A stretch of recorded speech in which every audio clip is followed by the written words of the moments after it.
muchísimo gusto. Ya tenemos cerca de 100 participantes en este foro y quisiera pues, la oportunidad de darles la bienvenida a estos eventos del Instituto de Química que cumple ya 80 años. El instituto inició sus funciones en 1941 allá en sus instalaciones de Tacuba. Y bueno, pues estamos hablando un poco del 80 aniversario, pero en realidad estamos usando esto como una oportunidad de platicar de todos los temas que el instituto está desarrollando. Y no solo eso, sino hablar de la importancia de la química en general en las áreas de salud. Creemos que, pues en verdad, la química es la responsable de, creo que la mayoría, pues, de los tratamientos que nos ayudan a mantenernos sanos y a curar las enfermedades. Y al final de cuentas, lo importante es que mantengamos siempre una interacción muy cercana desde la academia con sectores que tienen que ver con la salud. Estoy hablando de institutos nacionales de salud y obviamente también empresas farmacéuticas y de otros tipos. Esa es la intención, que conozcan en otros lugares diferentes al instituto lo que hacemos en el Instituto de Química, a la vez de hablar de problemas de salud y de cómo la química podría abordarlos. El Instituto de Química, para el día de hoy vamos a hablar del área de la metabolómica. Como les va a platicar la doctora Nuria Esturau, la metabolómica tiene que ver con el análisis de mezclas básicamente muy complejas, que son nuestros medios corporales, ¿no? La composición química de nuestros medios, la sangre, etcétera, habla de cuál es nuestro estado metabólico y lo que se tiene es una composición tan complicada que requiere de un análisis muy preciso empleando la instrumentación más moderna que se puede ir teniendo. La metabolómica, entonces, es una cosa que llegó para quedarse. Es el área, de nuevo, que estudia las mezclas complicadas, como les acabo de decir, por diferentes técnicas. Nosotros vamos a platicarles del uso de la resonancia magnética nuclear en la metabolómica, pero obviamente también está la espectrometría de masas y, por ejemplo, también la espectroscopía de infrarrojo. Todo eso se usa para la metabolómica. Y es algo que empezó a desarrollarse pues ya hace un par de décadas. La década pasada, diría yo, fue uno de los inicios más bien, digamos que el crecimiento muy importante de esta área. Y creo que vale la pena platicar de esto como una perspectiva en general, que es lo que espero que haga la doctora Esturau, y también hablar de los desarrollos del Instituto de Química. Esa es una muy breve introducción. Estaba esperando que entraran un poquito más de personas, pero quería yo agradecer muchísimo la presencia de varias personas que nos acompañan, en particular el doctor Gabriel Cuevas. El doctor Cuevas lo vi pasar por ahí y quería darle el agradecimiento al doctor Cuevas porque hoy en día la infraestructura con la que contamos en el Instituto de Química es principalmente con la que hacemos estas investigaciones, se da en el Laboratorio Universitario de Resonancia Magnética Nuclear y fue durante la administración de él que se obtuvo, gracias a un proyecto que escribió y ganó la doctora Nuria Esturau, el equipamiento con el que estamos hablando de algo que son varias decenas de millones de pesos que están ahí invertidos y que gracias a ese esfuerzo de la administración del doctor Cuevas y principalmente de todo lo que ha hecho la doctora Nuria Esturau, que contamos hoy en día con esa infraestructura. Entonces, muchas gracias al doctor Cuevas y muy bienvenido. Al contrario, gracias Jorge, muchísimas gracias. Gracias, Gabriel. También nos acompaña el doctor Alfredo Ulloa del Instituto Nacional de Ciencias Médicas de la Nutrición. También ellos están haciendo esfuerzos importantes en el área de metabolómica. También ya se empieza a ubicar en varios lugares. Quiero agradecer también a las personas que van a participar en este foro. La doctora Marcela Vela, ella nos va a platicar cómo nos estamos interactuando el Instituto de Química con un Instituto Nacional de Salud, porque eso es absolutamente necesario. La interacción cercana, el que nos conozcamos, el que empecemos a hablar, que conozcamos los lenguajes de las dos áreas, etcétera. Y lo mismito la doctora Yolanda Aguirre, que ha sido una líder invaluable para que esto se pueda dar. Yo creo que sin la presencia y el esfuerzo de ellas dos, de Lucinda Aguirre y de Marcela Vela, pues simplemente no estaríamos aquí.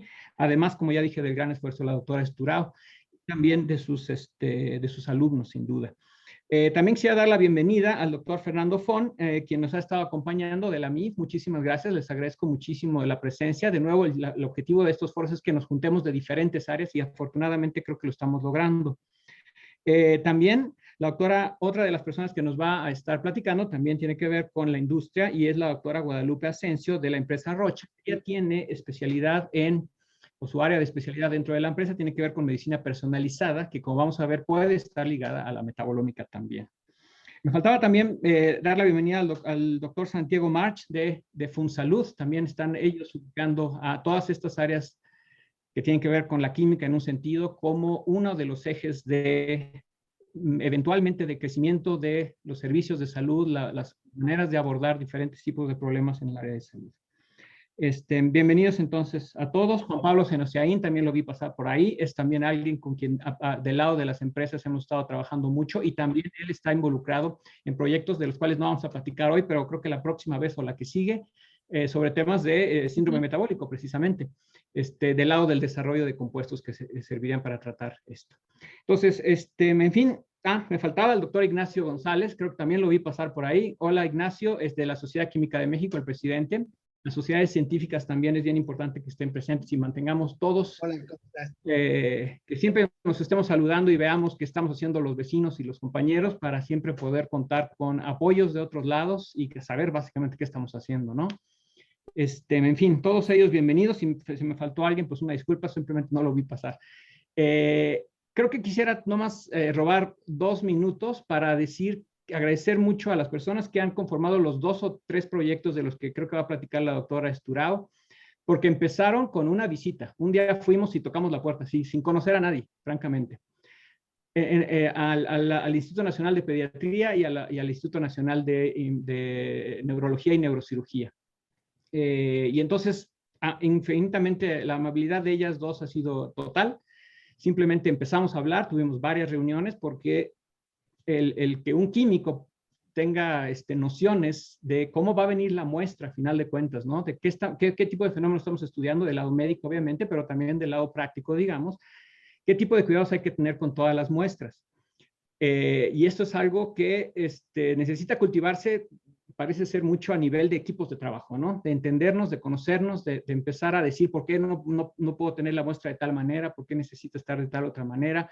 Los pacientes tienen que, obviamente, tener toda clase de consentimientos y demás cosas. Es un camino largo, pero muy fructífero. Ha sido, yo creo que unos varios años en el caso de algunos de estos proyectos.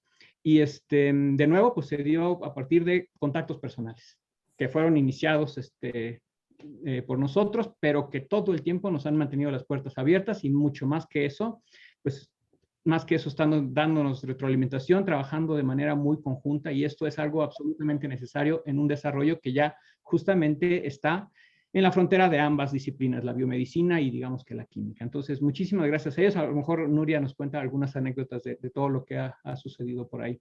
Entonces, pues muchas gracias a todos de nuevo. Creo que antes de que se me olvide, la metabolómica, ahorita nos va a platicar Nuria, requiere de un equipo más extenso. El análisis de los datos dentro del área de metabolómica es tan crucial como las muestras y como la toma de los datos de resonancia, porque son análisis multivariables complejos. Y en ese sentido quisiera muchísimo agradecer a el doctor Eduardo Rodríguez de San Miguel, quien ha sido nuestro estadista excelente y creo que gracias a él también se han podido hacer muchos avances. De nuevo, es un equipo extenso. Muchas gracias y creo que ahora ya los dejo ahora sí con la doctora Nuria Esturao. Muchísimas gracias a todos.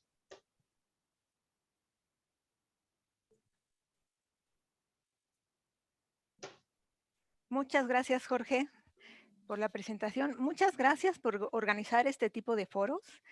Sí son muy, muy importantes, tanto para nosotros como para todas las instituciones del sector salud, que sepan que podemos hacer este tipo de vinculación y que sepan la información que podemos obtener. Y como bien has dicho, tiene que ser una relación bien, bien cercana, ¿eh? Aparte de agradecerte a ti y también a Gabriel Cuevas, que siempre me han apoyado en todo en el Instituto de Química, porque mucho de lo que se ha hecho gracias ha sido el apoyo desde Gabriel cuando llegué al instituto y contigo, toda la infraestructura que tenemos, aunque venga del proyecto de CONACYT, la luz, el edificio, o sea, toda la infraestructura es novedosa, todo es nuevo y es principalmente gracias al apoyo de la dirección. También quiero agradecer a las comentaristas, como ya mencionaste, a Lucinda Aguirre y a Marcela Vela, a quienes tengo el gusto de conocer y con quien son los 2 principales proyectos de que voy a contar. Y también a la doctora Guadalupe Asensio de Roche México, que aunque no tengo el gusto para conocer, espero poder transmitirle todo lo que se puede hacer en una empresa farmacéutica.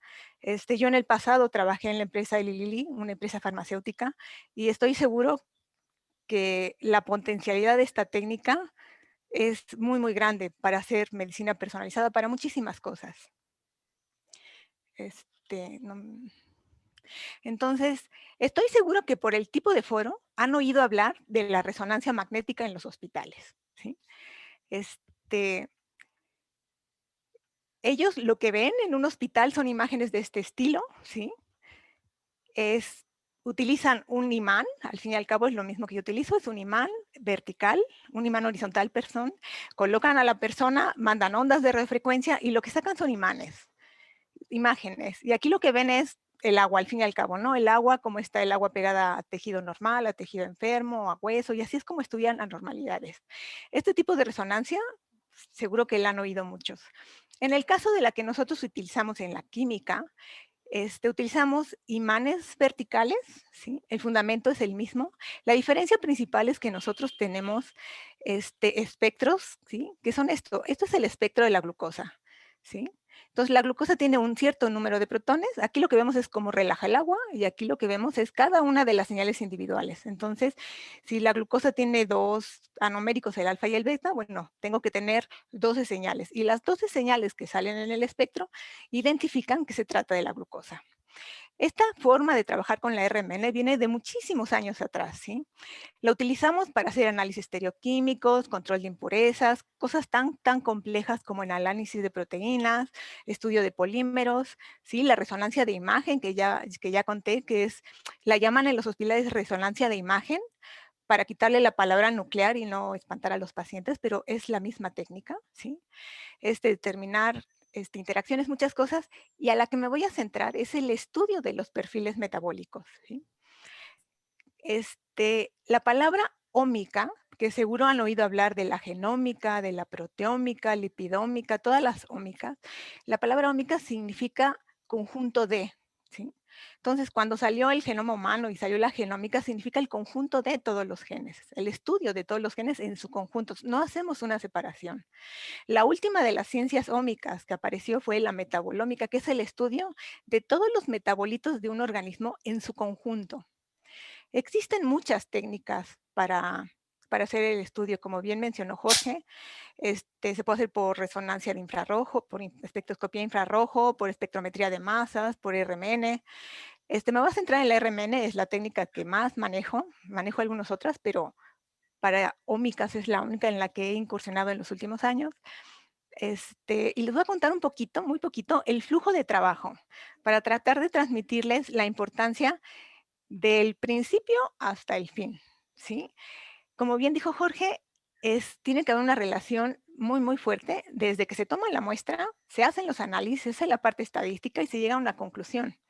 Cualquier cosa que no esté bien en ese flujo, podemos llegar a tener conclusiones muy erróneas, ¿sí? Siempre partimos de una pregunta biológica y hacer un diseño experimental. Y esto puede ser sentarse varias reuniones hasta poder llegar a tener esta parte clara. El estudio, en el caso de resonancia magnética nuclear, puede ser un estudio dirigido o no dirigido, que ahora aún qué significa esto, ¿sí? Hay que hacer un muestreo, una preparación de las muestras, la adquisición de datos, procesado, etcétera. La ventaja, y ahora sí le voy a echar flores a la resonancia magnética nuclear en comparación con otras técnicas, es que es de la técnica de todas la más robusta, ¿sí? Si yo saco un espectro de resonancia magnética nuclear de un fluido biológico, voy a tener un espectro en un campo dado. En este caso, yo trabajo con un equipo de 700 MHz. En los hospitales hablan de teslas, ellos trabajan con equipos de 1.3 o de 5 teslas o 3 teslas, ¿sí? El espectro que sale siempre es el mismo, lo haga yo, lo haga en Estados Unidos, lo hagan en China, o sea, los espectros son exactamente iguales. No es como en cromatografía, que los tiempos de retención cambian, que hay que ver qué columna se usó, que en el caso de querer estudiar, no sé, carbohidratos compuestos con OH, hay que hacer un proceso de derivatización. Entonces, en cuanto a robustez, esta es de las técnicas más robustas. En cuanto a la simplicidad de la preparación de la muestra, también es la que se gana todo.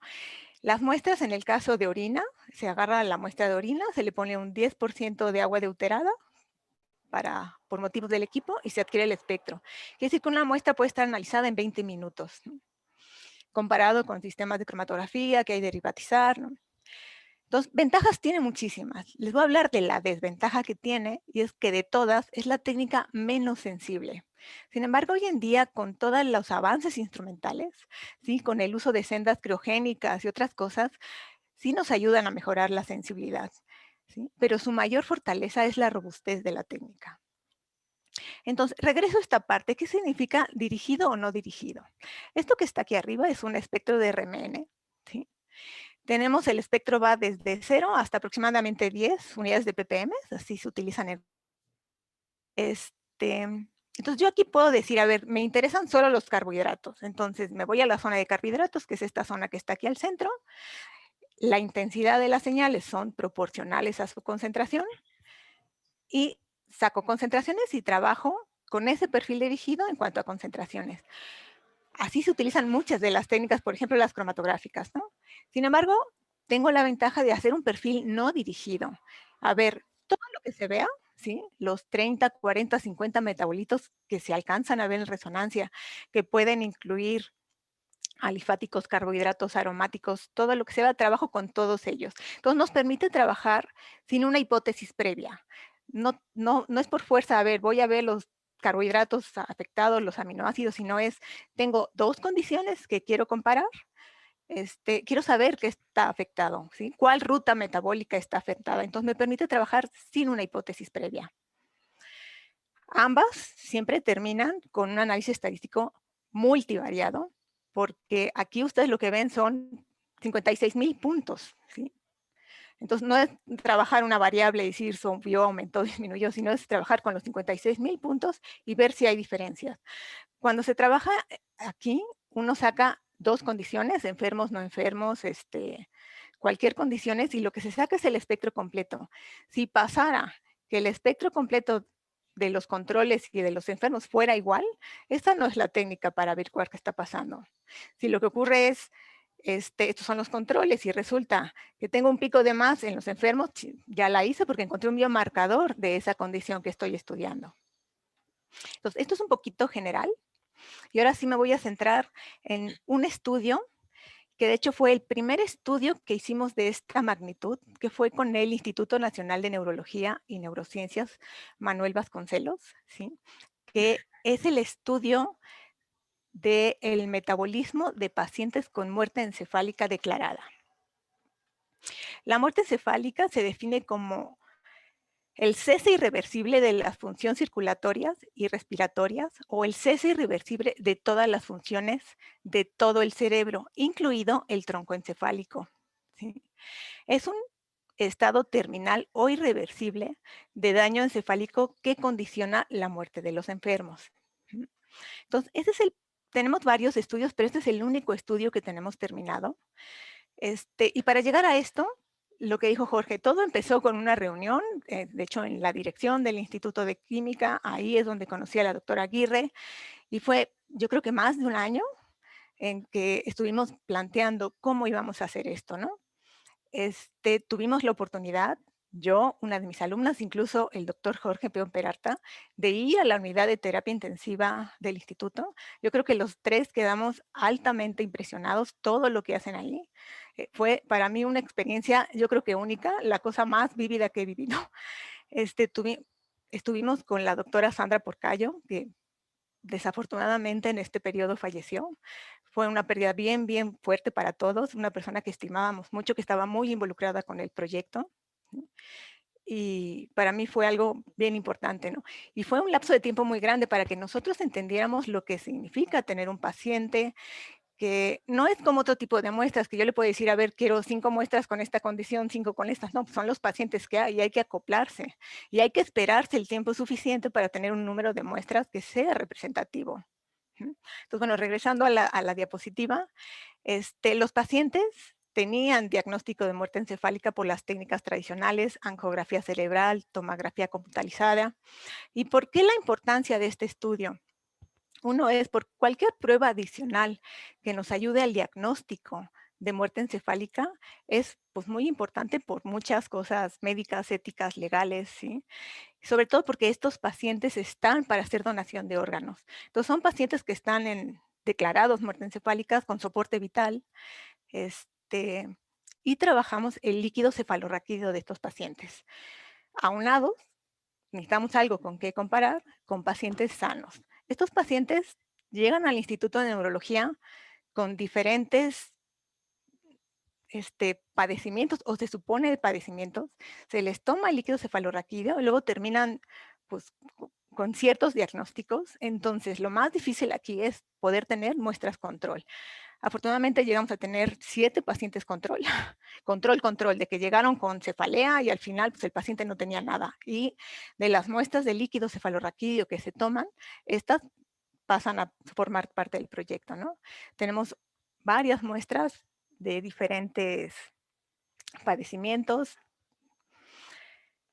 Entonces, esto que les cuento ahora de que fuimos, vinimos, hicimos el protocolo, cómo tomar la muestra, cómo llegar desde que toman la muestra hasta que alguien la centrifuga y luego la congelan a -70, fue yo creo que un año de pláticas, de ir, de hablar con el técnico, de hablar con los doctores, de hablar con los residentes, ¿sí? El instituto funciona con médicos residentes que cada 2 años, o casi cada 2 años, van cambiando. Entonces, cada 2 años teníamos gente nueva, explicarles la importancia de tener muestras que se centrifuguen y congelen en un lapso determinado de tiempo.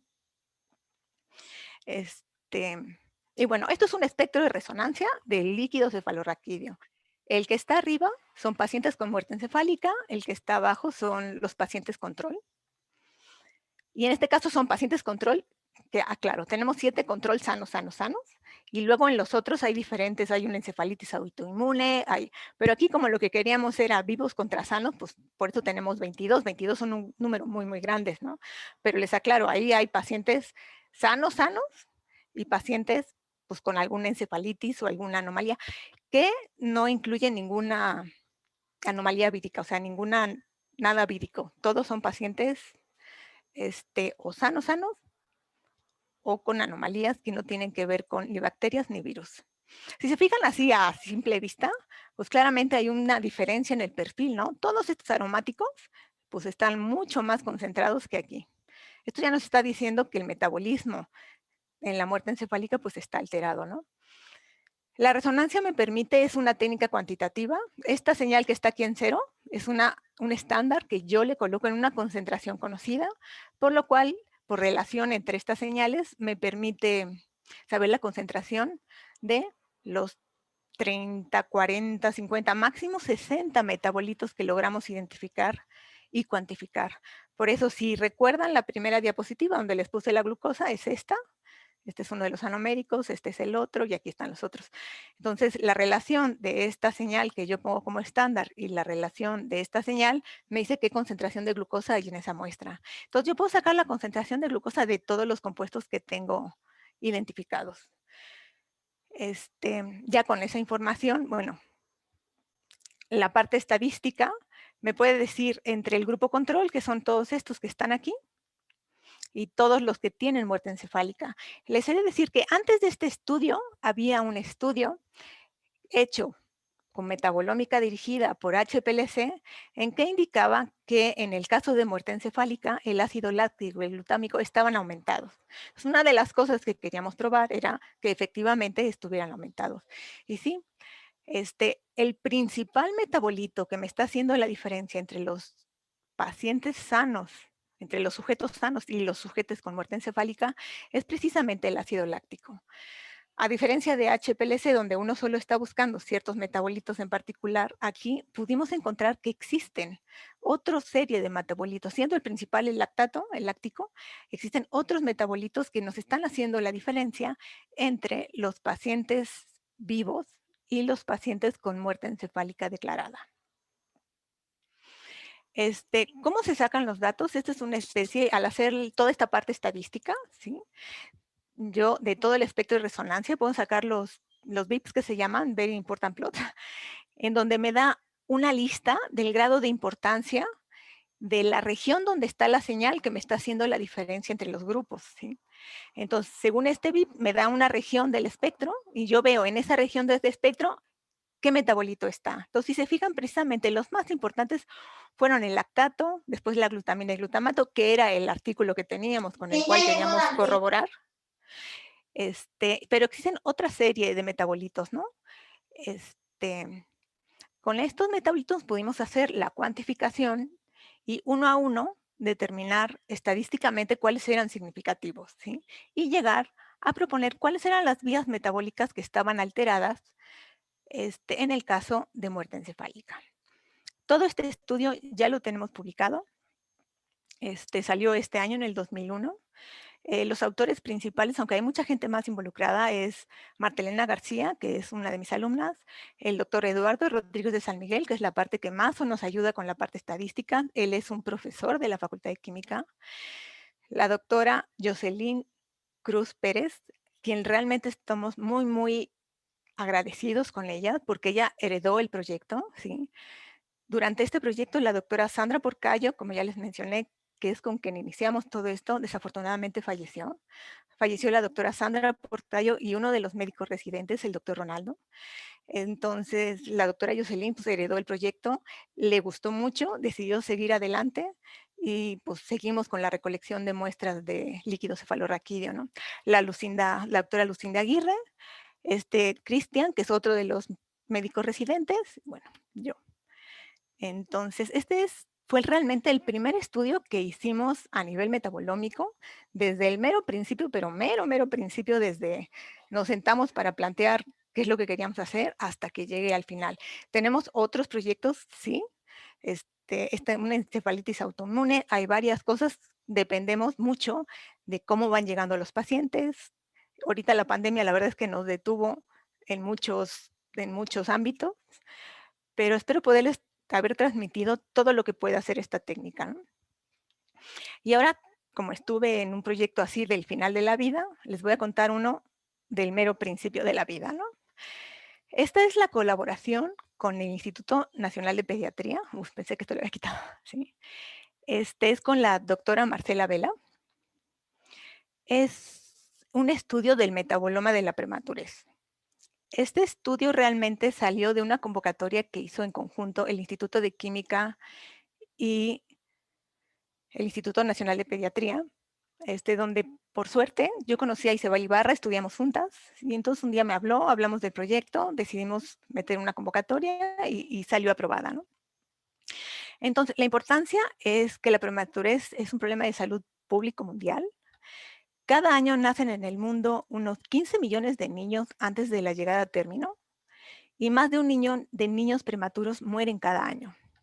Muchos de estos niños prematuros que sobreviven tienen algún tipo de discapacidad de por vida y se ha incrementado en las últimas 3 décadas casi el mundo con tasas que van de 5 al 7%.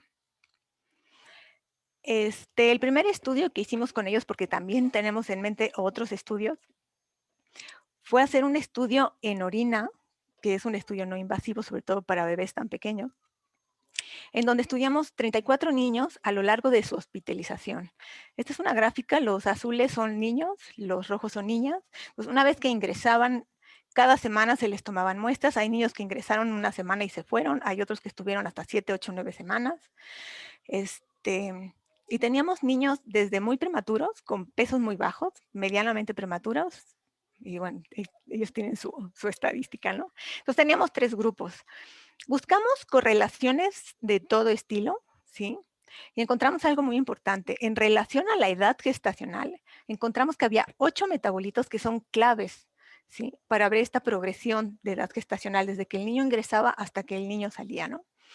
Y encontramos otra cosa que esa no le esperábamos, que a lo mejor es la más obvia. Encontramos 16 metabolitos asociados con el tipo de nutrición. De hecho, lo primero que se veía al graficar yo las muestras, ¿sí? Estas son las 107 muestras graficadas, es que los niños que recibían nutrición parenteral están es un gráfico de componentes principales, están del lado derecho, y todos los niños que recibían nutrición enteral estaban del lado izquierdo, ¿sí? Esto está un poco simplificado. Esta era muy obvia con el PSA-PLCDA, el cual yo soy muy capaz de hacer. Veíamos la diferencia, encontramos los metabolitos. Ya para separar la nutrición enteral, la edad, el sexo, utilizamos métodos más complejos, que concretamente es para Factos, que ahí sí es donde nos ayudó el doctor Eduardo Rodríguez de San Miguel, encontrando esto, 16 metabolitos para el tipo de nutrición y 8 para la edad gestacional. Curiosamente, 7 metabolitos eran en común, concretamente 4-hidroxifenilactato, la creatinina, la betaína, el gluconato, la glucosa, el mioinositol y el succinato. ¿Sí? En ambos modelos estaban estos 7 metabolitos, ¿no? Y nos está hablando pues, posiblemente de una huella de prematuro, ¿no? Como les comentaba, tenemos otros proyectos, los cuales van a ser mucho más organizados, porque todo esto nos ha permitido aprender mucho. Yo he aprendido mucho de todo este tipo de muestras. Yo espero que ellos han aprendido algo de nosotros. Saber exactamente qué es lo que se puede alcanzar después de un proyecto de esta índole, ¿no? Y ahora me voy a permitir robarle unos minutos para contarle otro tipo de aplicaciones, ¿sí? Que también se utilizan con la técnica de RMN. Y son aplicaciones, en este caso, hacia el sector salud. Y esto viene porque en el 2017 salió una convocatoria de CONACYT y de SADER. Era una demanda en la que se titulaba Plataforma Nacional de Metabolómica en Espectroscopía de Resonancia Magnético Nuclear, RMN-Omics, para la solución de problemas nacionales del sector agroalimentario. Concursamos en esta convocatoria y salimos beneficiados. Entonces, aparte de todos los proyectos que tenemos con el sector salud, iniciamos proyectos en el sector agroalimentario. Y aquí nos encontramos algunos problemas muy diferentes que no nos esperábamos, ¿no? Uno de los productos que ya empezamos a estudiar es el vino, ¿sí? Si se fijan otra vez, esto es una muestra de vino, tiene metabolitos muy similares, diferentes proporciones, diferentes cantidades, pero el espectro de RMN es el mismo. Aquí la diferencia con los proyectos anteriores es que si a mí me dan una orina de un niño sano y de un niño enfermo, pues no tengo duda de que es un niño sano y un niño enfermo. Y aquí el problema es, si el vino es mexicano y realmente es mexicano, nos encontramos muchas cosas que no estábamos esperando, ¿no? Y entonces nos asociamos con la Universidad de Baja California, que es la Escuela Enológica de Gastronomía, y sobre todo con el Consejo Mexicano Vitivinícola. Con también estamos muy agradecidos, ¿no? ¿Qué tipo de cosas se pueden ver? Como les decía, uno tiene que comparar, ¿sí? Tiene que comparar condiciones, ¿no? En este caso, lo que les muestro, porque también este proyecto no lo paró la pandemia, es, pues tengo vinos, en este caso concreto, de Baja California. Nos interesa tener cuál sería la huella metabola de Baja California, ¿sí? Para eso tenemos que tener pues, 100, 200 muestras y poder hacer esa huella metabólica. En este caso, bueno, lo que pudimos hacer con las muestras que teníamos es ver cómo se diferencian las muestras de vino según la variedad de la uva que proceden, ¿no? Son muestras de Cabernet Sauvignon, de Nebbiolo o de Barbera, ¿no? Si te fijan, nuevamente es un PCA como los mostrados anteriormente y tenemos agrupaciones. ¿Para qué sirve esto? Incluso hacia el área de salud o no. Yo estoy haciendo los modelos. Estos gráficos salen, tengo un grupo de muestras, ¿sí? Con condiciones conocidas y yo genero el modelo. El día de mañana yo puedo tener una muestra que no sé de qué es, aplicarla al modelo y según donde caiga, poder decir, pues sí, cayó aquí, es Cabernet Sauvignon. Entonces, ¿esto a dónde va? Pues va mucho más allá a identificar fraudes, a saber si llegamos a tener el modelo de vino mexicano, que no nos metan un vino que no es mexicano como vino mexicano. Esto va, si se fijan, las aplicaciones que puede tener son muy amplias. Dentro de este mismo proyecto de Zagarpa CONACYT, también estamos trabajando con mieles y el mismo problema de dónde vienen las mieles, y realmente dicen ser de donde dicen ser y dicen ser de lo que son. Entonces nos asociamos con la Asociación Ganadera Nacional de Criadores de Abeja Reina y Núcleos, ¿sí? Ellos son los que realmente nos están proporcionando las mieles con bastante grado de certificación. Ellos hacen muchos otros estudios, ¿sí? Porque para todo esto yo necesito tener un modelo, ¿no? Un modelo que me diga, esto pertenece al grupo A, esto pertenece al grupo B, estoy 100% segura, tengo el modelo, y entonces sí, puedo meter muestras independientes, ¿no? En todos los casos, sea enfocado al sector salud o aquí, lo ideal es tener como biomarcadores. Estos son los picos o las moléculas biomarcadoras que me dicen que, pues sí, la miel es de mezquite, ¿no? También con el número de muestras que son realmente muy limitadas, las que alcanzamos a procesar antes de la pandemia, logramos hacer agrupaciones. Si se fijan, esto que está aquí son mieles de naranjo y se agrupan en esta zona. Estas son mieles de mezquite y estas últimas son miel de mantequilla, ¿no? Entonces, esta es mi presentación. Si me pongo a dar el agradecimiento, me faltan en todas las diapositivas, tendría que haber puesto muchísimos más agradecimientos que no los puse. En primer lugar, mis alumnos, ¿sí? Mis alumnos son las manos que hacen todo esto, ¿sí? Tengo alumnos de doctorado, maestría, alumnos de licenciatura, que son oro ellos. En segundo lugar, cada una de las instituciones. En neurología, la doctora Lucinda, la doctora Porcayo, todos. Entonces, no puse la lista porque dije, me voy a faltar muchísima gente.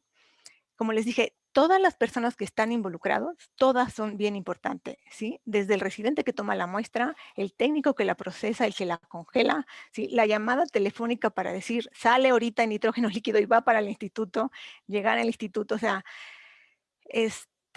toda la cadenita tiene que estar muy bien coordinada, ¿sí? Y todo esto que les conté de la parte quimiométrica, también es bien importante que todo esté entendido desde el principio hasta el final. Yo les aseguro que tomo esto y digo, a ver cuál es la distancia a la luna, voy a encontrar alguna correlación, ¿no? O sea, hay que ser bien, bien consciente del alcance de todas estas cosas. Y esta última foto, antes de darles las gracias, este es el laboratorio de resonancia magnética nuclear. Esto que está aquí es el imán, ¿sí? En donde se introducen las muestras, ¿sí? Realmente esto es un automuestrador, es un sample jet, que adentro tiene tubitos, ¿sí? Le caben como 500 muestras, o sea, yo puedo poner 500 muestras y al día siguiente tengo 500 espectros.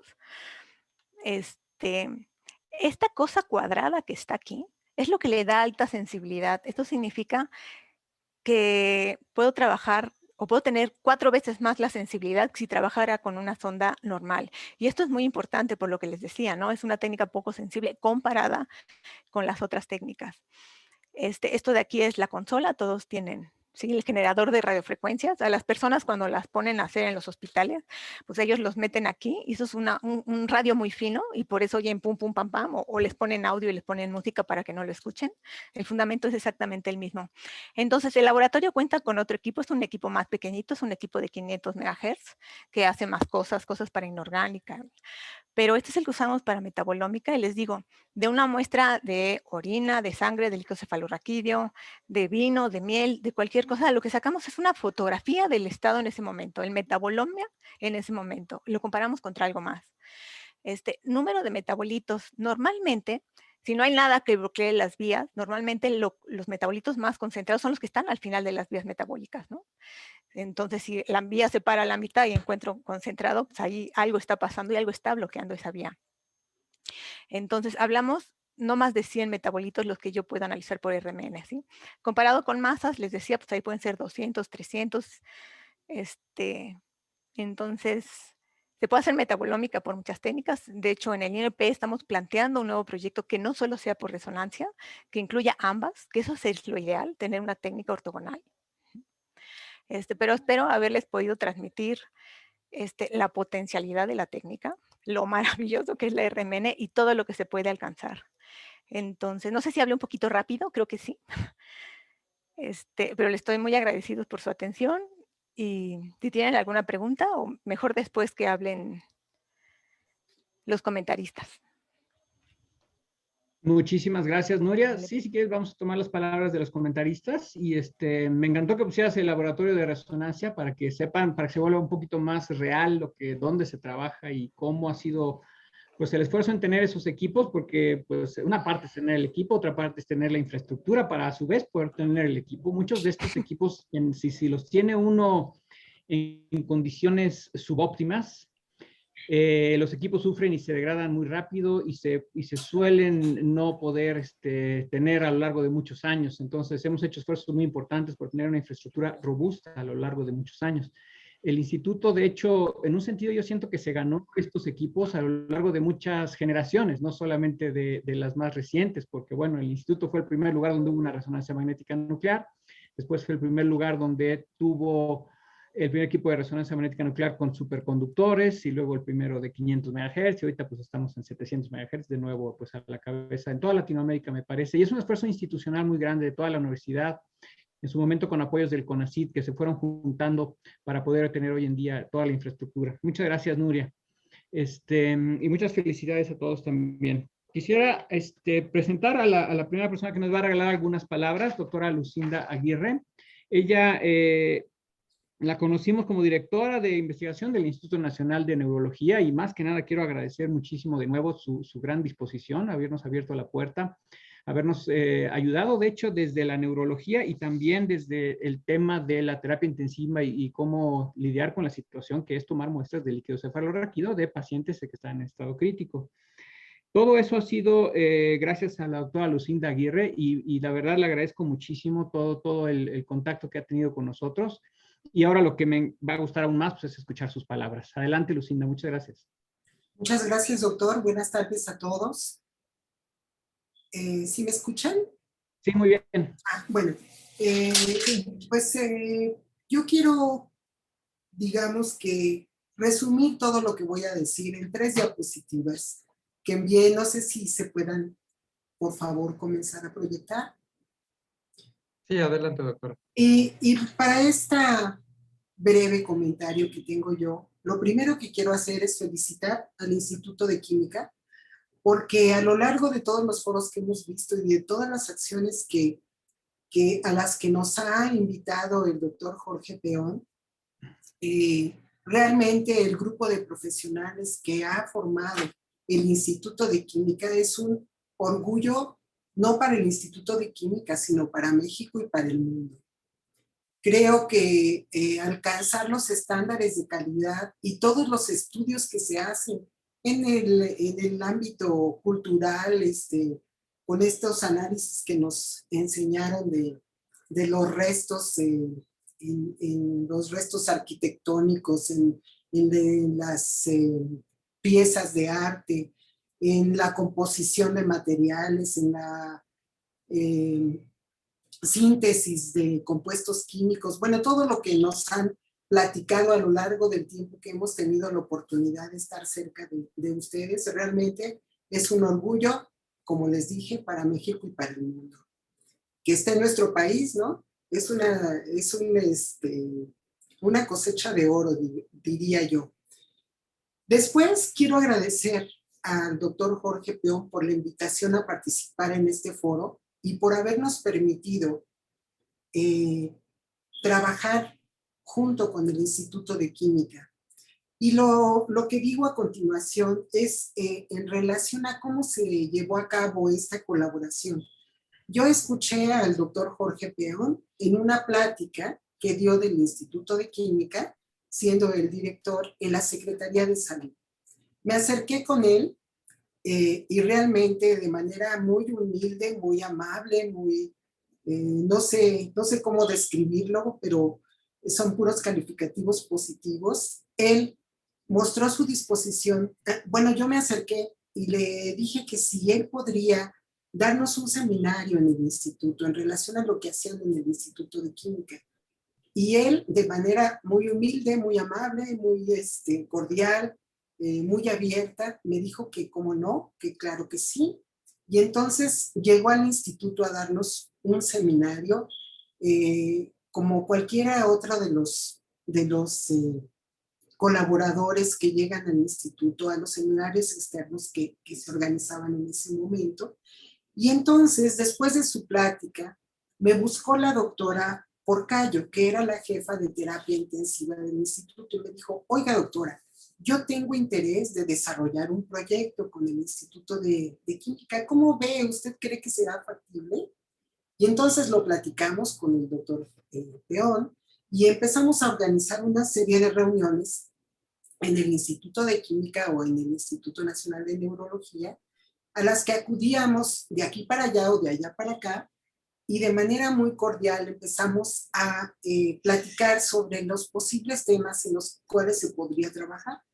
La doctora Porcayo entonces nos habló de la muerte encefálica, que es un problema para el cual pues no existen marcadores biológicos, existen criterios internacionales establecidos para determinar muerte encefálica, y es un tema de mucha importancia porque, como ya lo dijo la doctora Nuria,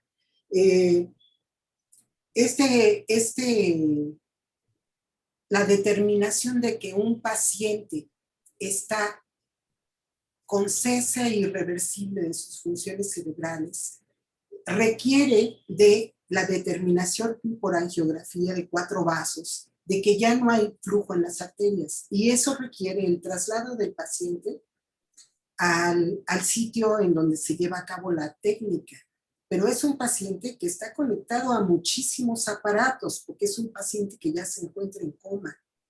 Entonces sería de muchísima importancia contar con marcadores biológicos que nos permitieran decir que está en muerte encefálica, porque además ese paciente tiene la posibilidad de donar sus órganos para trasplante, diferentes órganos, el riñón, el corazón, el pulmón, los ojos. Entonces, bueno, tiene implicaciones importantes, ¿no? Aquí hay muchos aspectos éticos que hay que manejar en relación a, pues, invitar a la familia a que su paciente pueda ser donador. Pero antes de eso, tenemos que determinar que está en muerte encefálica. Entonces, no hay marcadores bioquímicos o marcadores biológicos que nos permitan determinar esto. Y así como este problema, hay muchos otros en neurología, ¿no?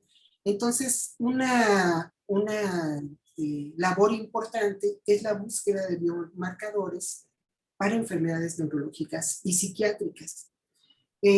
Ahora ya hay aplicación de metabolómica para el estudio de todas estas enfermedades y tenemos múltiples estudios que determinan biomarcadores por metabolómica en las fases iniciales de la enfermedad de Alzheimer, que es la demencia senil, ¿verdad?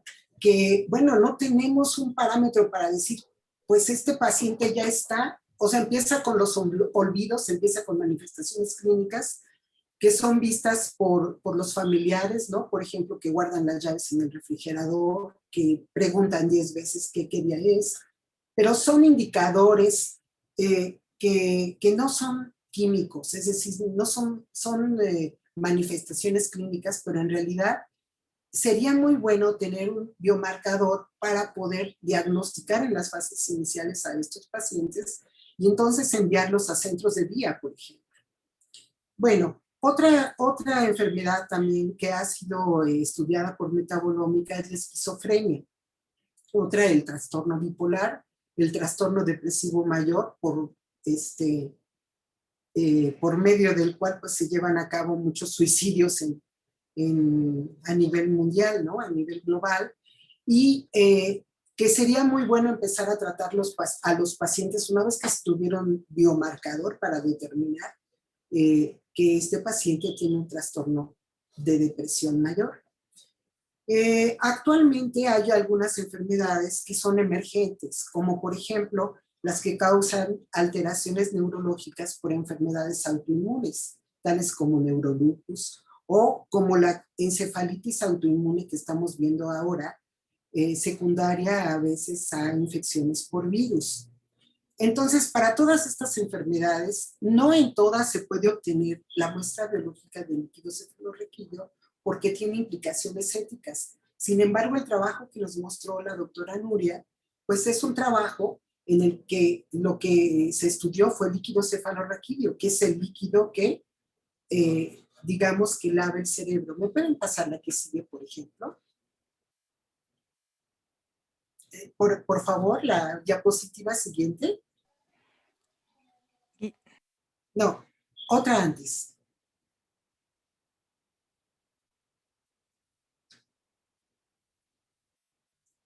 Bueno, parece, doctora. Hay una segunda diapositiva que no salió, no sé por qué, pero bueno. Sí se ve, creo que sí se puede ver nomás. Pásalo despacito. Sí, es que, a ver, esa... No, una segunda. La que sigue es esta y ahí se acaba. Bueno, no importa. En esa segunda diapositiva lo que yo mostraba era los mapas metabólicos que se han hecho en relación al cerebro y las vías que se ven activadas en ciertas enfermedades o que se ven inhibidas en otras.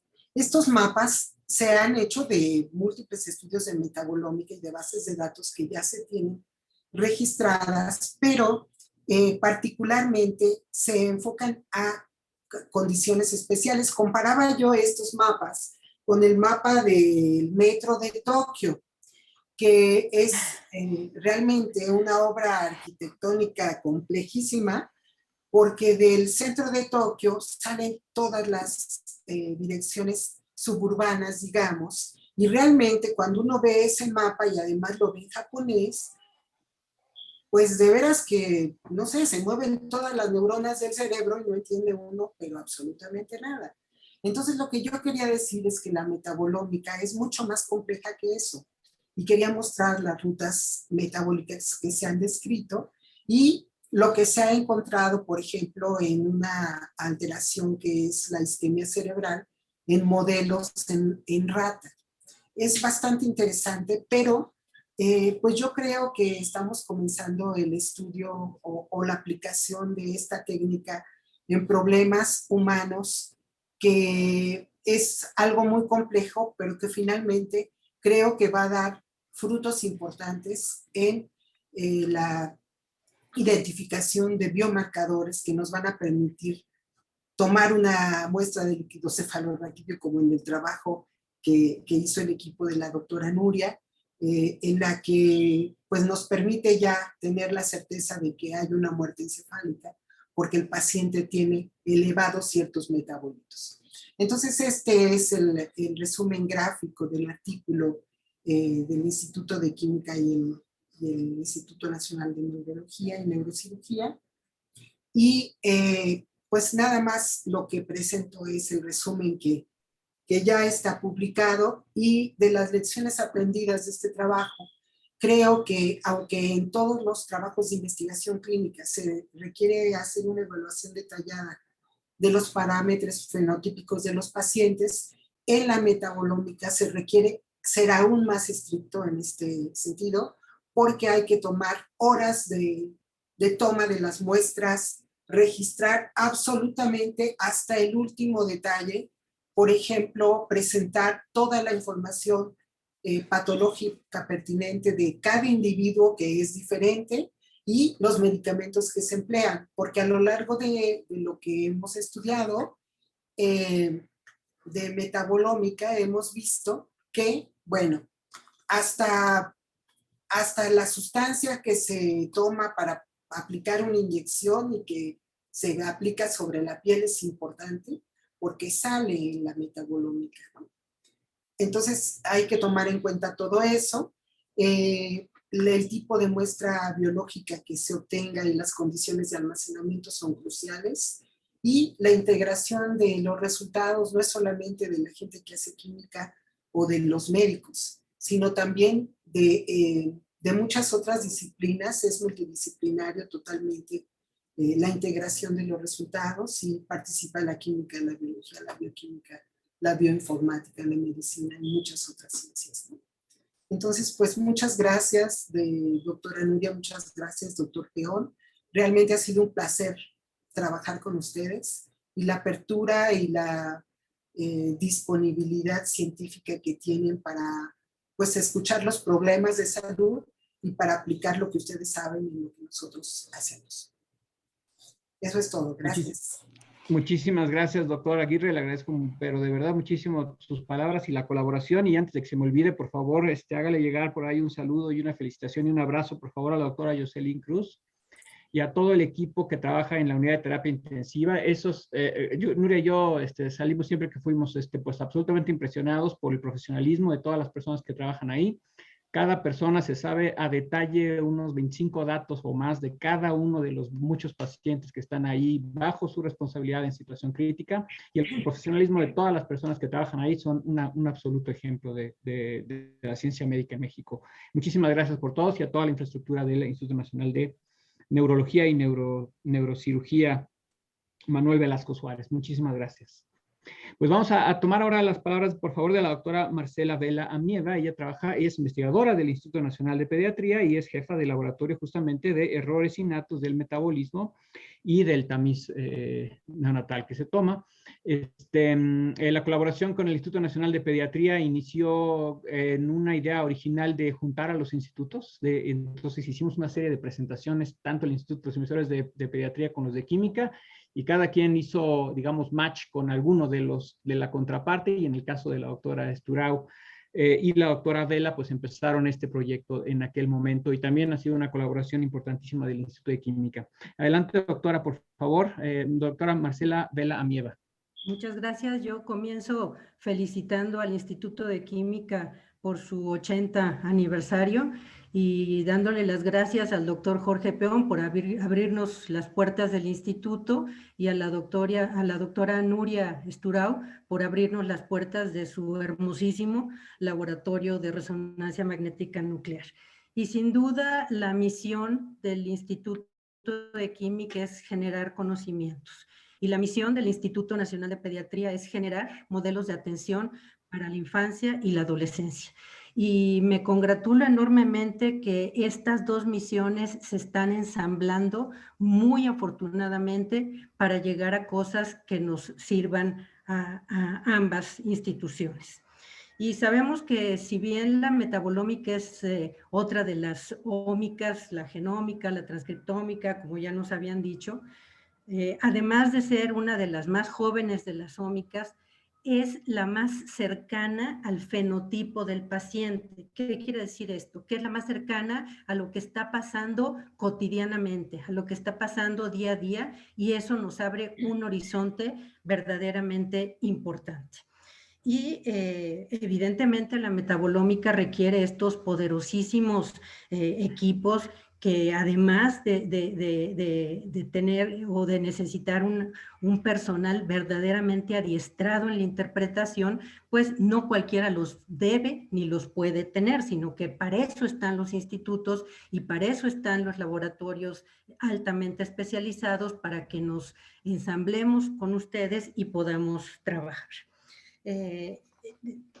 Como lo decía la doctora Nuria, además de agradecerle a ella, también a los alumnos, porque los alumnos han sido parte fundamental, son verdaderamente pieza esencial para que un proyecto funcione.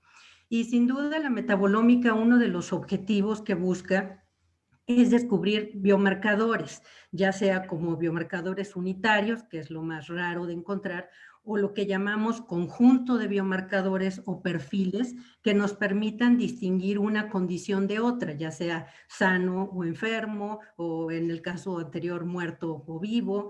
Y esto es algo importantísimo porque nos permite entender mejor los procesos patofisiológicos, y esta valiosísima herramienta es muy prometedora para lo que llamamos medicina de precisión o medicina personalizada. Si bien la promesa de la genómica para llevarnos a una medicina personalizada ha sonado desde hace pues, varios años, la metabolómica es mucho más aterrizada y mucho más fácil de demostrar esta medicina de precisión. Y la experiencia que nosotros estamos llevando a cabo con el Instituto de Química se centra en distintas patologías que afectan fundamentalmente al recién nacido. ¿Y por qué nos enfocamos al recién nacido? Porque el recién nacido es extraordinariamente vulnerable. Para entenderlo así rápidamente, un recién nacido sano de 2,5 kilos, su volumen sanguíneo es de 250 mililitros, que equivale a una taza de café. En cambio, el volumen sanguíneo de un prematuro puede ser hasta de 50 mililitros, que es una taza de un café expreso. Y si nosotros quisiésemos hacer estudios bioquímicos tradicionales que requieren muestras repetidas de sangre, eso además de carente de ética, pues es absolutamente imposible, de tal manera que esta metabolómica y hacer el abordaje de los prematuros, de los padecimientos que afectan a los prematuros, usando muestras mínimamente invasivas como son gotas de sangre, o aún mejor, muestras no invasivas como la orina, es algo que es bastante afortunado.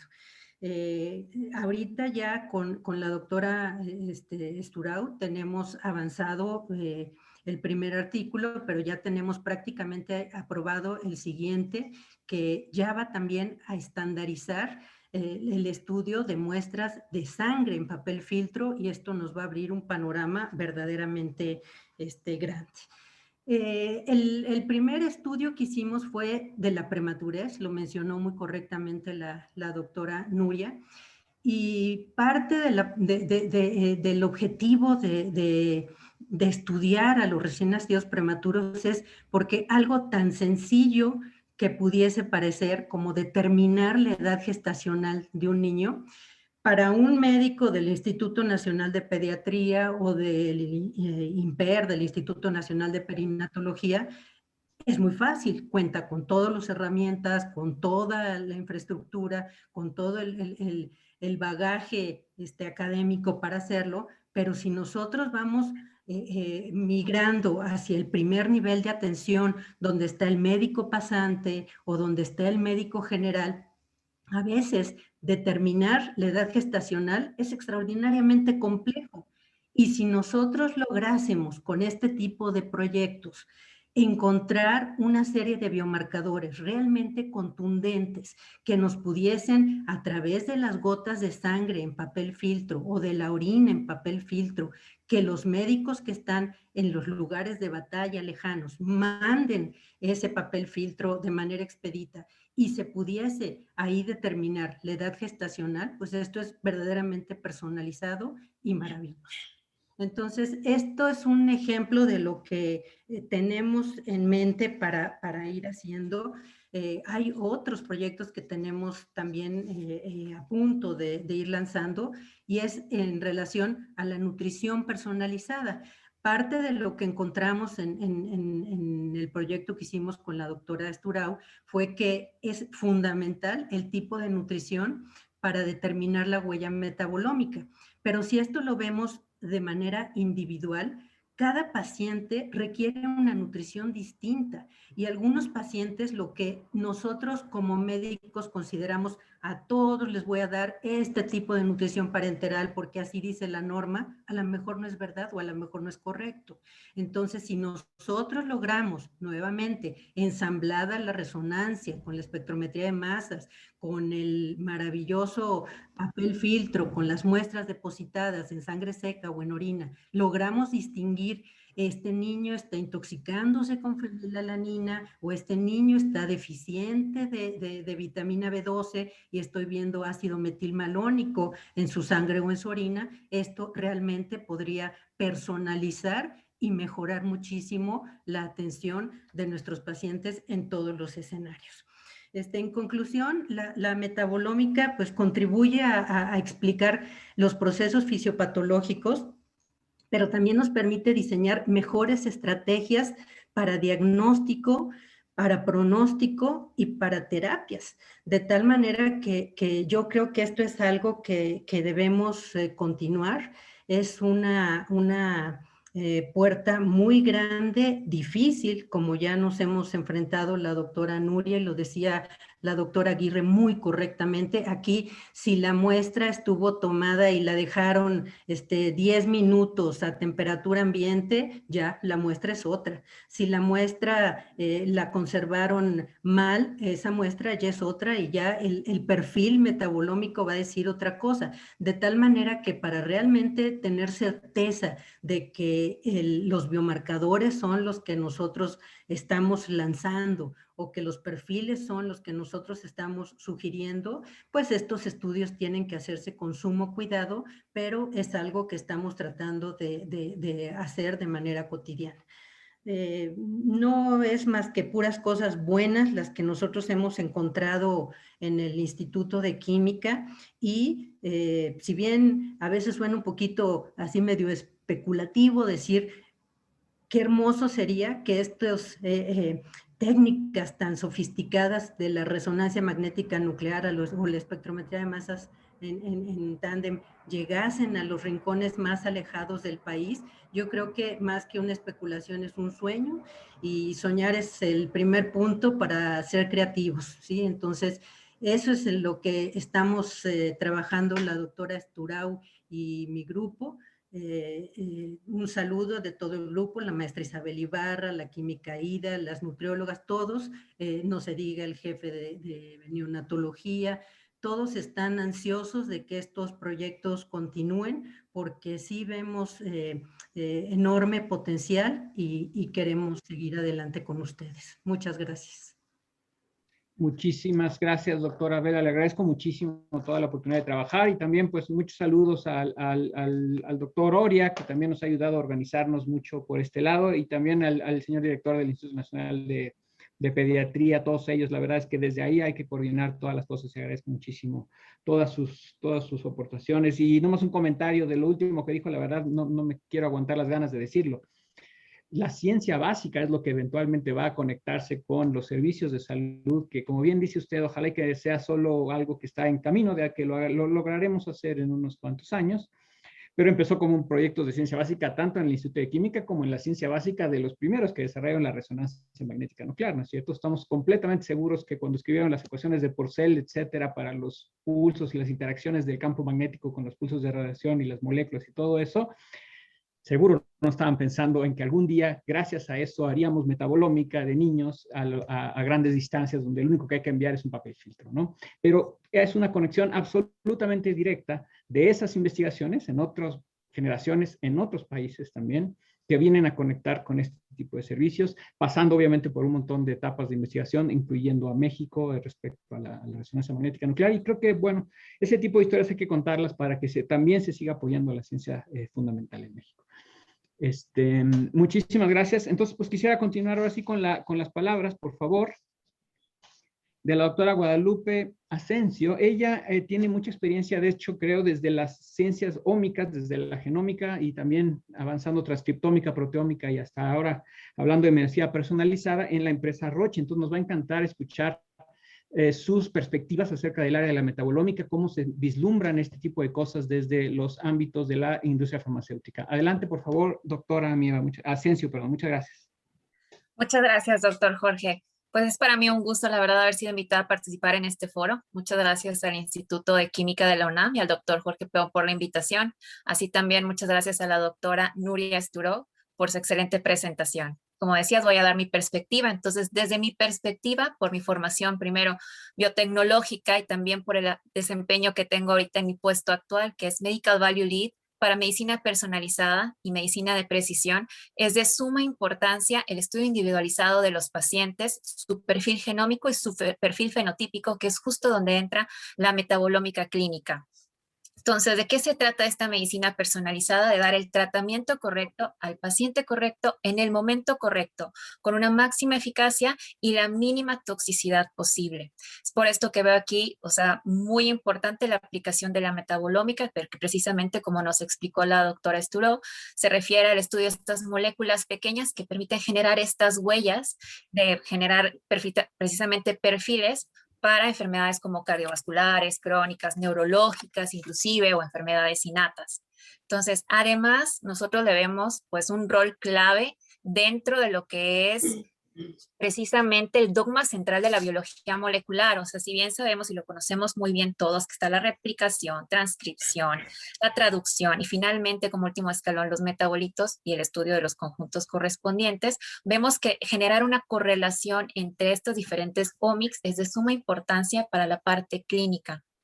Anteriormente se tenían tecnologías como microarreglos que permitían hacer esta correlación con los genes y ahorita tenemos nuevas tecnologías como la secuenciación de nueva generación que permite no solamente identificar un solo polimorfismo de un solo nucleótido, sino los genes y todas sus alteraciones como tal. Entonces, para nosotros es clave esta generación de insights, esta generación de toda esta vasta información y convertirlo en accionables que sean aplicables a identificar biomarcadores o tratamientos inclusive. Es por eso que vemos nosotros a la metabolómica clínica como una pieza clave en esta generación de este mapa completo del fenotipo-genotipo. Ahora, ¿cuál es la participación de Roche o en qué paso se encuentra Roche actualmente en medicina personalizada?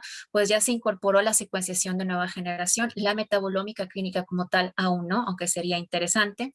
Y como parte de su portafolio tiene ciertas pruebas donde se identifican alteraciones de más de 300 genes en ciertos pacientes, ahorita de momento enfocados sobre todo a enfermedades oncológicas, pero posteriormente se quiere enfocar también neurológicas y oftalmológicas. Entonces me voy a permitir describir brevemente qué consisten estas pruebas. Una de ellas es para tumores sólidos, donde se identifican hasta 324 alteraciones genéticas, inserciones de lesiones, rearreglos, incluso inestabilidad microsatelital y carga tumoral mutacional. Entonces, si bien a veces es accesible el tumor sólido para tomar la biopsia, a veces hay situaciones en las que no. Para eso está la solución de la biopsia líquida. Además, la biopsia líquida te ofrece la opción de que identificas mutaciones incluso de las metástasis que están en el DNA circulante tumoral, que no identificaría si te vas al tumor primario. Entonces, en realidad también pueden funcionar como algún complemento. También hay otra prueba para displasias mieloides y tenemos también plataformas, porque es tan vasta la información, plataformas pues para este análisis de la información. Entonces, básicamente a mí me gustaría que se quedaran con los mensajes clave de que la medicina de precisión es dar el tratamiento correcto al paciente correcto en el momento correcto, con la máxima eficacia y la mínima toxicidad, que la metabolómica clínica tiene un gran potencial dentro de la parte de la medicina personalizada, tanto para la identificación de biomarcadores, toxicidad, dar seguimiento incluso a tratamientos, y que la mezcla o la integración de todas las omics, es decir, de genómica, transcriptómica, proteómica y metabolómica, sin duda dará muchísima información súper valiosa para la patofisiología del genofenotipo de ciertas enfermedades. Muchas gracias. Muchísimas gracias, doctora. Le agradezco de verdad muchísimo. Y bueno, es importante que empezamos también a conocernos y a cuando hagamos, cuando haya la oportunidad de colaborar en cualquier cosa, ya sepamos quiénes somos y a qué nos dedicamos y qué sabemos hacer más o menos, ¿no? Muchísimas gracias. Creo que podemos pasar a tomar preguntas. No sé si me pudieras ayudar, Guillermo. El que quiera preguntar puede o levantar la mano del Zoom o escribir también la declaración de que quiere preguntar algo en el chat, por favor. Para cualquiera de las personas que platicaron. Sí, claro que sí, doctor. Bueno, por el momento mandamos el recordatorio para que escriban sus preguntas por el chat, o si alguien quiere avisarnos levantando la mano para abrir el micrófono, adelante.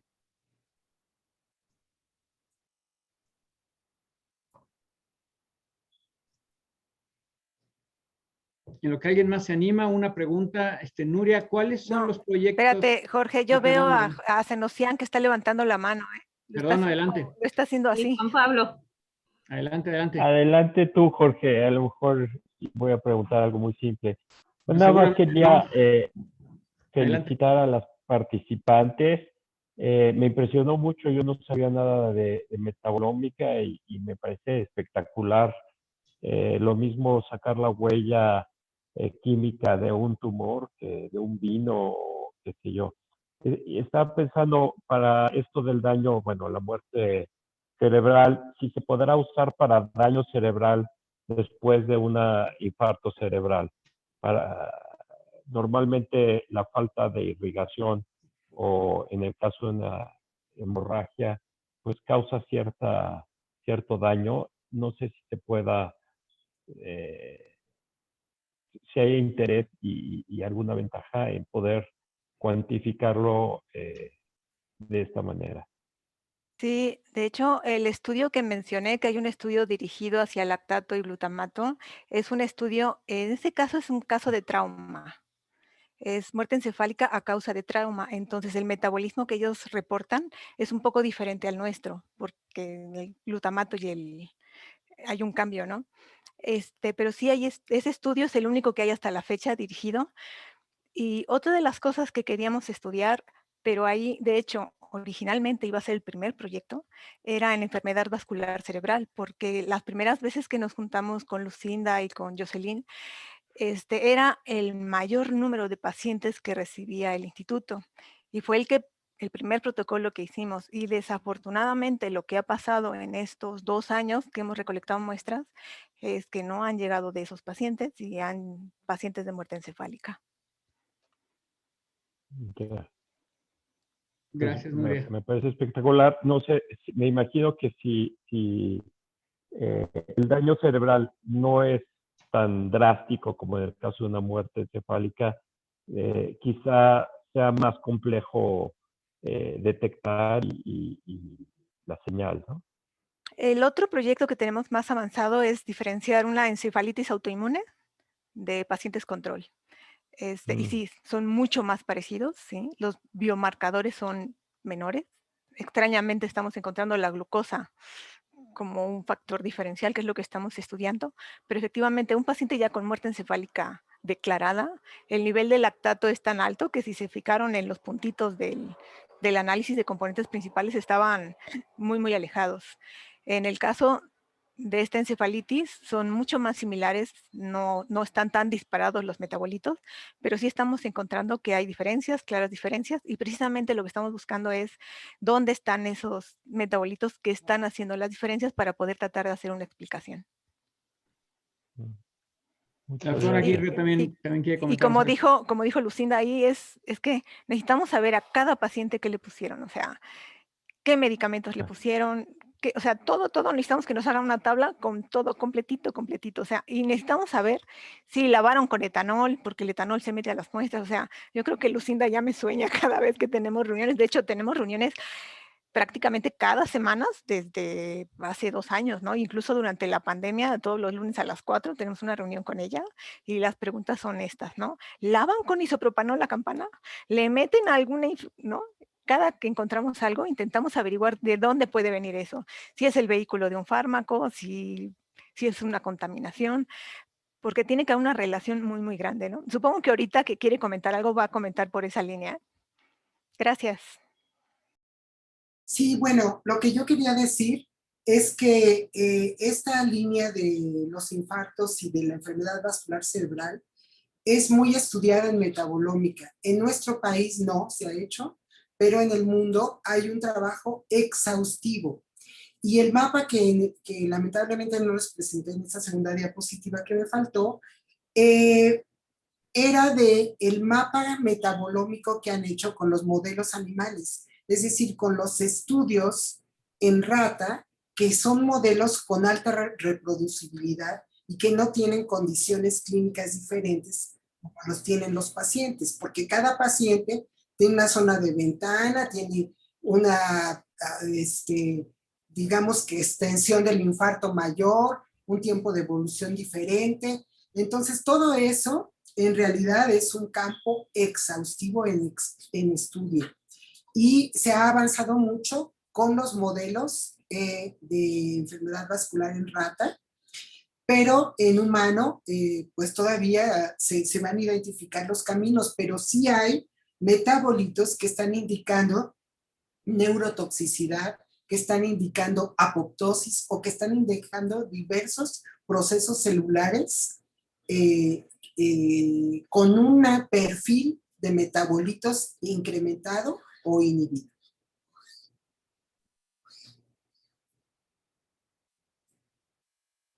Muchas gracias.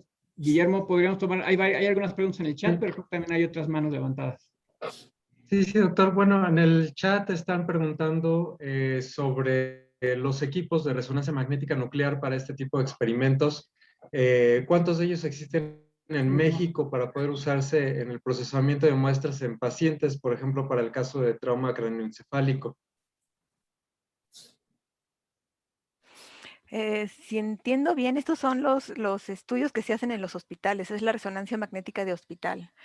¿Cuántos hay? No lo sé. Muchos hospitales tienen equipos de RMN de 1.5 y de 3 teslas, pero así el número de cuántos son, no lo sé. No sé si la doctora Lucinda tenga idea, ¿no?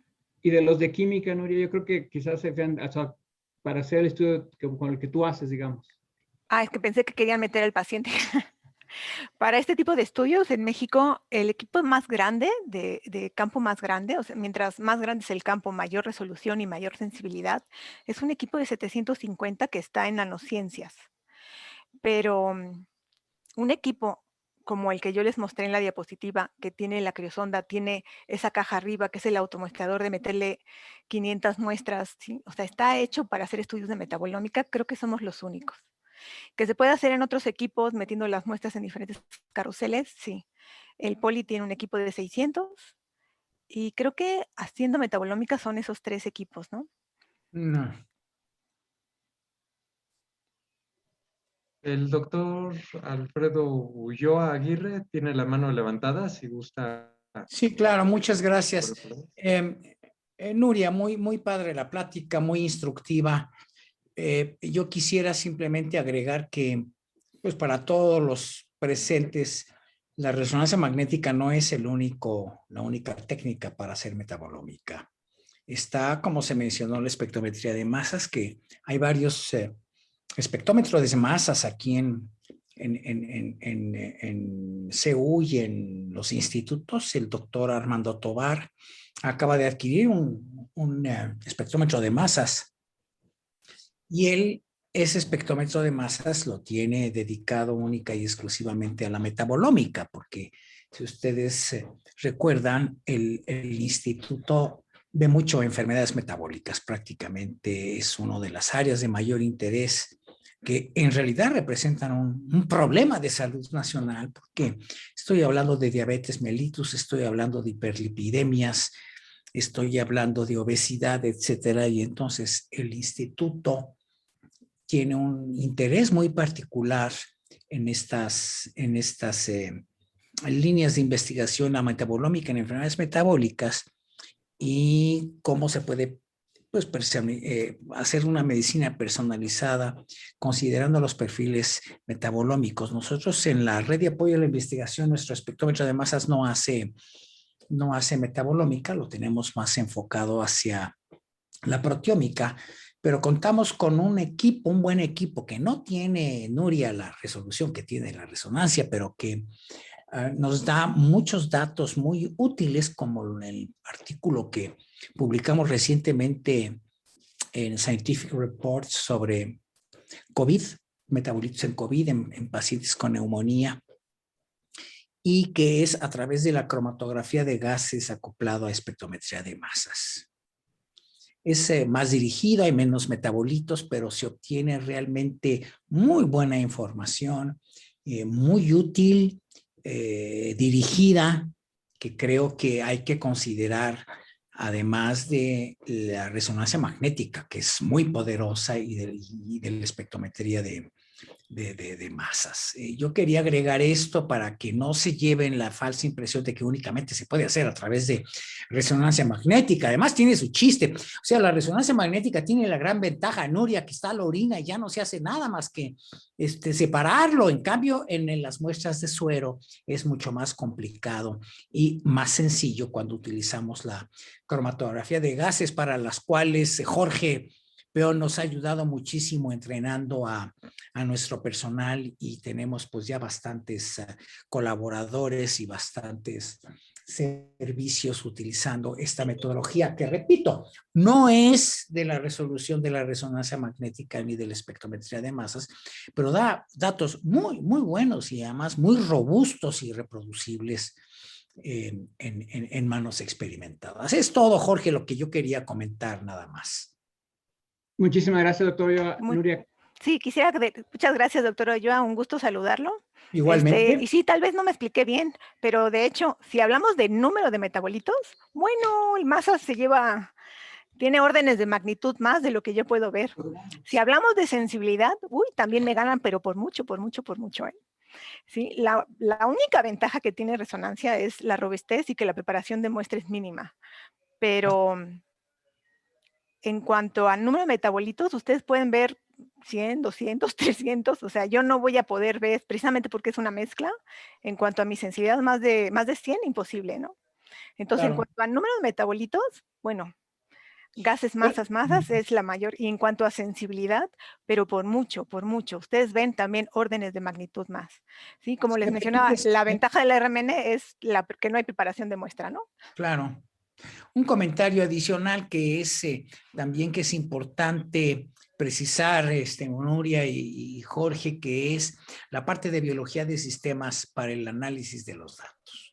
Esa parte es esencial porque permite digerir la información que estamos obteniendo de todas estas ómicas, tecnologías ómicas. De otra forma, es muy fácil perderse entre una gran cantidad de datos, y aquí sí es muy importante contar con el trabajo de la gente que se dedica a biología de sistemas y a bioinformática para darle sentido, para aterrizar toda la gran cantidad de datos que se obtienen a través de estas tecnologías, particularmente metabolómica. Muchas gracias nuevamente por darme la palabra. Sí, muchísimas gracias, doctor. Y de hecho, así como les comenté que el siguiente proyecto que queremos tener con la Marcela Vela es no solo usar resonancia, sino utilizar las dos, gases, masas, que ellos tienen un equipo de TAMPE con resonancia, y hacerlo junto. Lo ideal es tener, mientras más técnicas, mejor. Eso sería realmente lo ideal. Y sí, lo último, claramente, sí necesitamos un buen bioinformático, ¿no? Muchísimas gracias, doctor.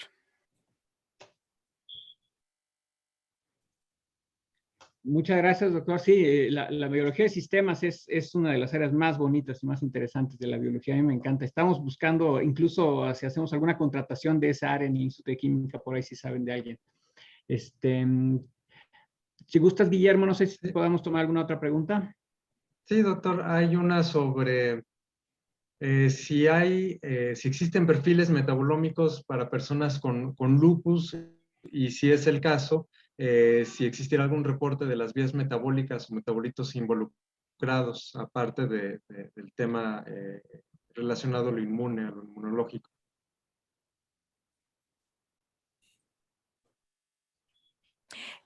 Posiblemente haya, la verdad es que yo no los he estudiado, me he enfocado mucho a la parte de neurología por el proyecto que tengo, pero yo creo que sí debe haber estudios ya enfocados a lupus, y a otras enfermedades. Hay mucho de metabolómica en los últimos 10 años. Muchas gracias, doctora. Y bueno, una pregunta más acerca de las ventajas que presenta la resonancia magnética nuclear desde el punto de vista económico en comparación con otras técnicas para metabolómica. No, desde el punto de vista económico creo que no tiene ventajas. Creo que es la más cara. Sí. Quizás la velocidad y la preparación de la muestra, sí, y la posibilidad de hacerlo automatizado, la robustez más que nada, hay mucho menos incertidumbre. Los estándares son mucho más fáciles para determinar la concentración. No necesitas un estándar más que uno, mientras que para el otro necesitas para cada uno. Sí, son complementarias, pues, todas estas técnicas, ¿no? Sí, en cuanto a costo, es de las más caras, y la ventaja es lo que dijo Jorge, la robustez y la facilidad de preparación de muestras. O sea, cualquier muestra es mucho más fácil trabajar que si la vamos a hacer por otra técnica, ¿no? Si la vamos a hacer por gases masas, la ventaja es la sencillez y que uno puede tener el estudio en 20 minutos, ¿no? No necesita más. Y como les enseñé, uno pone todas las muestras y al día siguiente ya tiene 500 análisis sobre la mesa, ¿no? Pero no, en cuanto a costos, yo creo que es la técnica más cara. El doctor José Guadalupe López, que quiere tomar la palabra. Adelante, doctor. Yo la verdad es que escucho las opiniones y aprendo todos los días. Es sin duda un seminario muy interesante.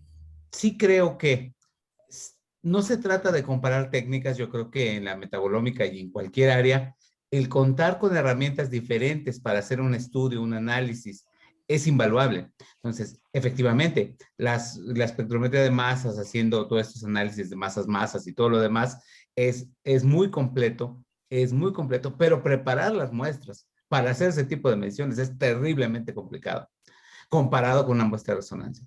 Respecto a costos, yo difiero. Yo sé que Nuria conoce muchísimo de precios y lo que quiera, pero difiero totalmente. Yo sí creo que comparado con un análisis de masas, cuando tú tienes el equipo montado, funcionando, a veces nada más piensa uno en el costo que cuesta hacer la muestra, pero tener ese equipo montado, el mantenimiento que requiere un equipo con argón y todo lo que queda, no te creas que es tan diferente a tener un espectro de resonancia y de masas. Yo creo que son muy complementarios y además la ventaja de la resonancia es que tienes una técnica que se está moviendo todo el tiempo, tienes fenómenos dinámicos que tienes que ver y que tienes que considerar y que hace muy rica ese análisis en resonancia magnética. O sea, yo creo que las masas me encantan y me sirvo mucho de ellas, pero sí creo que la potencia de la técnica, la calidad de los resultados y además la capacidad para preparar muestras en el equipo que tiene el Instituto de Química hace invaluable esta técnica para poder efectuar no solo los análisis que nos muestras, que son interesantísimos,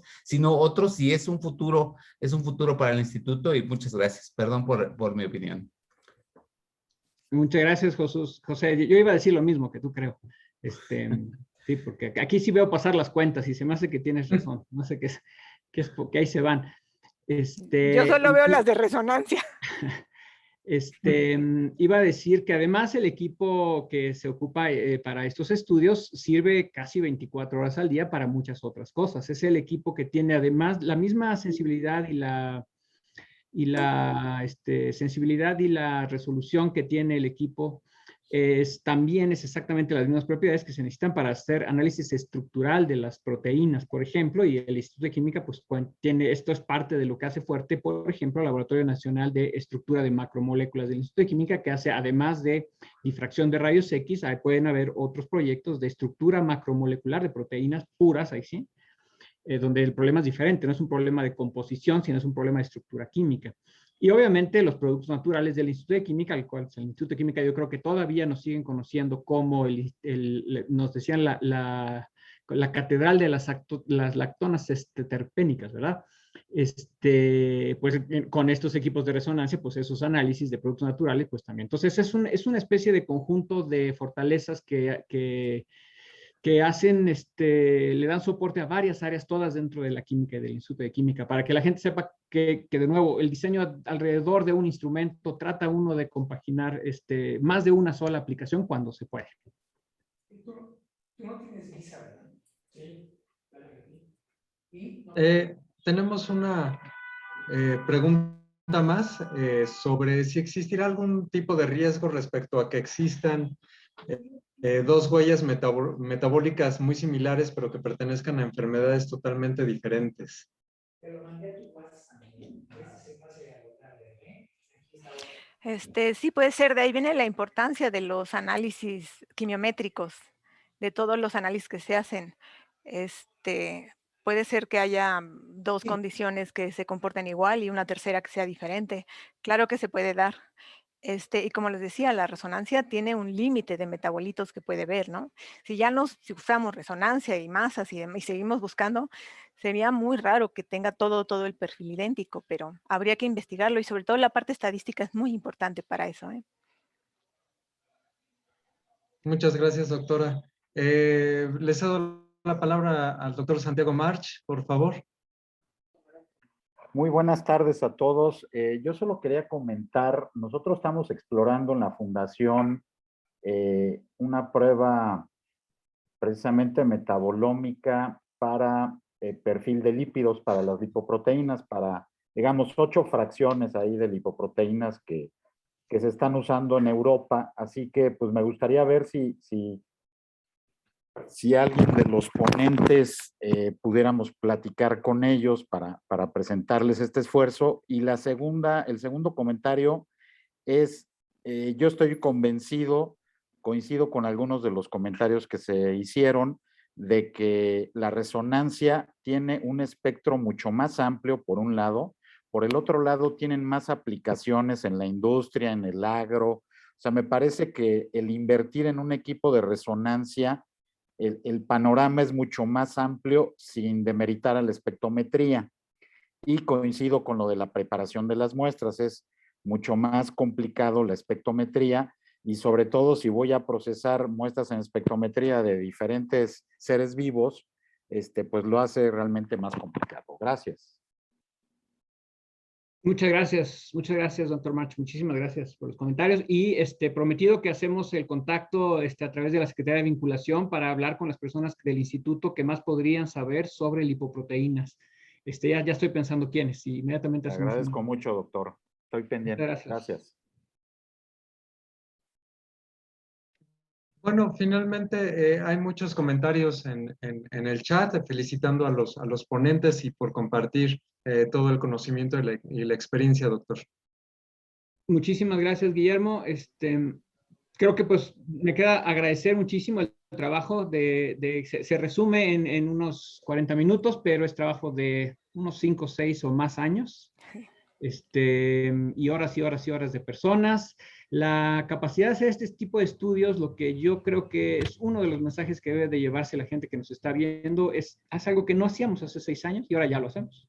Entonces, imagínense todas las demás cosas que vamos a poder estar haciendo. El chiste es mantenernos, todo es trabajo, fundamentalmente es tener muchos contactos, tener la oportunidad de que si algo no sale a la primera, va a salir a la segunda o a la tercera o a la décima, no sabemos, insistir, y sobre lo construido se construyen más cosas. Entonces, de nuevo, es una perspectiva nueva, no se había hecho ese tipo de metabolómica en México con resonancia, con este tipo de muestras al menos. Hay varios grupos que hacen metabolómica tanto de resonancia como de espectrometría de masas y de cromatografía de líquidos o de gases.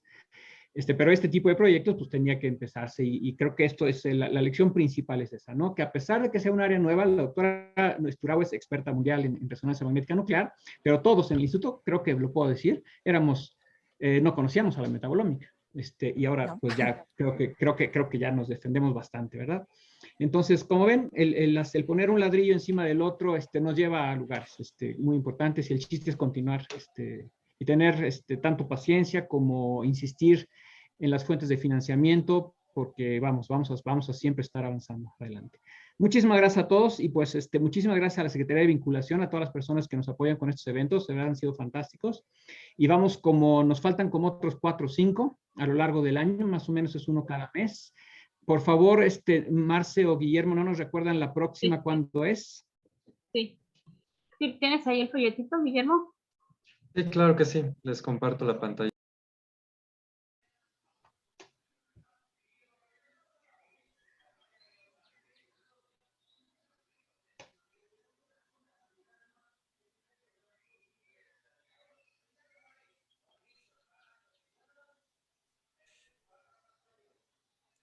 Muchísimas gracias. Están sí, gracias, doctor. Discúlpeme, sí, para invitarlos, nuestras próximas fechas son el 25 de agosto, antiparasitarios, nuevas armas contra viejos enemigos.